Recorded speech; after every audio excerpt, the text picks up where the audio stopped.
Hola y bienvenido a este curso de Psicología de la Percepción. En este primer tema vamos a ver los antecedentes históricos de esta disciplina.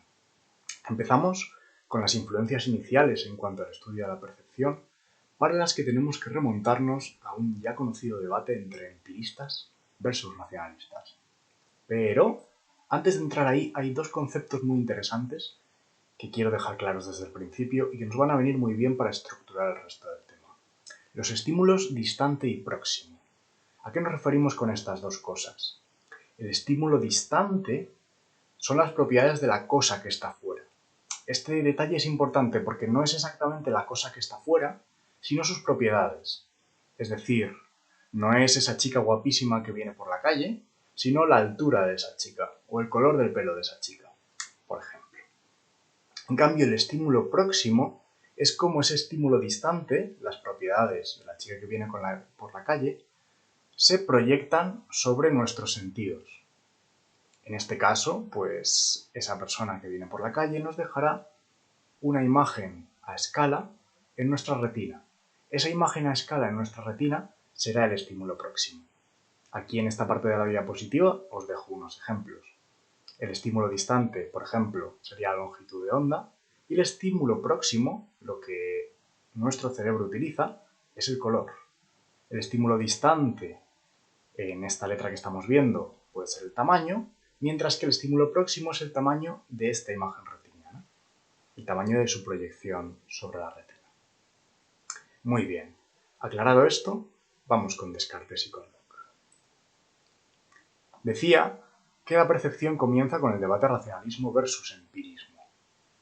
Estas dos corrientes tienen distintas concepciones de lo que es percibir. Por ejemplo, en cuanto a lo que es el conocimiento, el racionalismo piensa que ese conocimiento es en parte innato, es decir, que hay cosas en nuestra cabeza que ya venían de fábrica desde que éramos pequeños. Pues por ejemplo, el pienso luego existo. Eso es algo a lo que podemos llegar sin ningún tipo de estimulación externa, por tanto, está ahí desde el principio, es algo innato. En cambio, para el empirismo todo es adquirido. Necesitamos de la experiencia para saber cualquier cosa. Por otro lado, ¿cómo se llega a este conocimiento? Para el racionalismo se hace a través de la razón. Hay cosas que podemos verlas y ya está, no tenemos que hacer ningún tipo de razonamiento sobre ellas, pero en general tenemos que estar al tanto de que lo que estemos viendo no sea engañoso y aplicar la razón para de verdad llegar a cómo son las cosas de verdad. El empirismo, en cambio, dice que es la experiencia la que nos lleva al conocimiento. O sea, no necesitamos ningún proceso adicional de razonamiento o de aprendizaje o de cualquier otro tipo de cosa, sino que el vivir la experiencia, perdón, el aprendizaje sí haría falta, el vivir la experiencia es lo que de verdad nos informa sobre lo que hay ahí fuera. Y por último, ¿qué han aportado estas corrientes a la psicología de la percepción? Del racionalismo tenemos que destacar que al interesarse por esas cosillas que hay ahí en nuestra cabeza, ha aportado ese interés por lo innato y a la vez al interesarse por razonamiento como proceso auxiliar que ayuda a la percepción, también ha puesto ese énfasis en cómo los procesos cognitivos influyen en la percepción. Por otro lado, el empirismo, lo más importante que nos ha dado es esa idea de que la sensación es, en cierto modo, el elemento irreductible de la percepción, el átomo, por así decirlo, de la percepción. Aquí a la derecha os pongo algunas figuras de referencia de cada una de las corrientes con, bueno, un poquito sus contribuciones más llamativas. Muy bien, entonces, ¿cómo se entiende el racionalismo a través de estos conceptos que os he querido presentar antes? Para el racionalismo, llegar del estímulo próximo, lo que nosotros percibimos, al estímulo distante, precisa de la razón. Para conocer las propiedades de la cosa externa, necesitamos hacer unos razonamientos. No podemos conocerla, por así decirlo, directamente. Puede que nos esté engañando, puede que lo que llega a nuestros ojos no sea como son en realidad las cosas. En cambio, para el empirismo no hay tal estímulo distante. Lo único que nosotros tenemos es la experiencia, y la experiencia sería el estímulo próximo, lo que se imprime de las cosas exteriores sobre nosotros. Empiristas como Hume llegaban a decir que al final no podemos afirmar con total certeza que el sol vaya a salir mañana hasta que no lo experimentemos, hasta que el sol, de hecho, no salga mañana. Porque mientras no lo experimentemos, no existe, no vale, no podemos decir que es. Muy bien. Entonces, estas teorías fueron las más importantes en estos primeros principios de la percepción, pero hay otras figuras que también hicieron aportaciones menores. Aquí destaco a Bell y Magendie, que descubren que hay nervios sensoriales, cuando se creía que todos eran motores. También a Müller, con su teoría de la energía específica de los nervios, que es un poco como decir que cada nervio lleva un tipo de información determinado, y el nervio visual siempre llevará información visual, hagas lo que hagas con él. Si lo cortas y lo enganchas al oído, no va a funcionar, porque lleva información visual y el oído no trabaja con información visual. Es un poco como decir que cada lámpara se ilumina de un color determinado, entonces da igual cómo la estimules, siempre se va a iluminar de ese color, y si conectas una lámpara roja a un sitio que tiene que recibir verde, no va a funcionar. Un poco a esto se refiere la teoría de la energía específica de los nervios, que resultó falsa. Por último, alguien más importante que estos últimos es Thomas Reid, que fue el primero en distinguir entre percepción y sensación. Para Thomas Reid, la percepción es sensación más categorización, es decir, veo un triángulo de color azul y lo categorizo como tal, digo triángulo azul. Y además convicción de que el objeto existe. Es decir, aquí hay un toque racionalista, porque estamos convencidos de que hay algo fuera, estamos convencidos de que primero, esa sensación de una superficie con forma triangular y de color azul, a la que llamamos triángulo azul. Además, estamos convencidos de que está ahí fuera, de que hay una entidad real que es un triángulo azul y que es lo que nos provoca esta sensación. Entonces, la sensación simplemente es el azul y la forma triangular, mientras que el categorizarlo como triángulo azul y el estar convencidos de que está ahí fuera es lo que lo convierte en percepción. Muy bien. Entonces entramos en la primera teoría específicamente perceptiva, la que conoceremos como teoría clásica. Y los personajes relevantes de esta teoría son Helmholtz, Wundt, Titchener y Kulpe, que probablemente os suenen de historia de la psicología. La gran influencia de esta teoría es el empirismo, aunque veremos que tiene algún toquecito racionalista. ¿Y cuáles son las ideas que propone? Por un lado, lo hemos mencionado, el gran aporte del empirismo, la sensación es el átomo de la percepción. Y Kulpe en este caso decía que tenía ciertas propiedades, pues por ejemplo duración. Pues cuánto dura esa sensación de triángulo azul.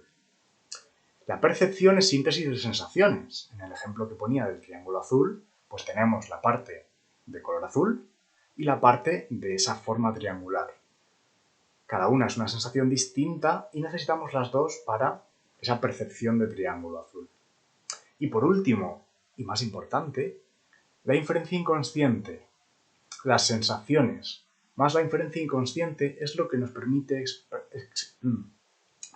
explicar fenómenos perceptivos complejos como las constancias. ¿Qué es la inferencia inconsciente? Es el hecho de que nosotros hacemos razonamientos de los que no nos damos cuenta y el resultado de esos razonamientos es lo que percibimos.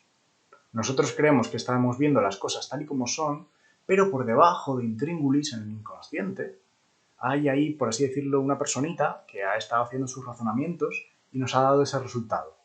No nos ha dado la cosa tal y como se percibe, sino haciendo unos ajustes para percibirla de forma más real.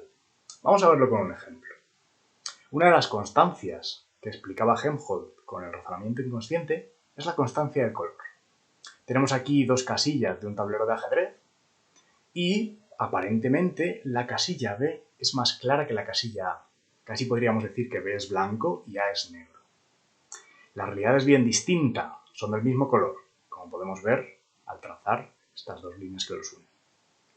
Si queréis hacer una captura de pantalla y toquetearlo en Paint para ver que esto no es ningún truco, adelante.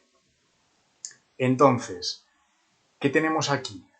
Que nuestro cerebrito está diciendo, bueno, la casilla B está tapada por la sombra de este cilindro. Entonces, la percepción en bruto, por así decirlo, que tenemos es una casilla más bien gris, más gris que blanca. Pero nosotros sabemos que la sombra la va a hacer parecer más oscura de lo que en realidad es.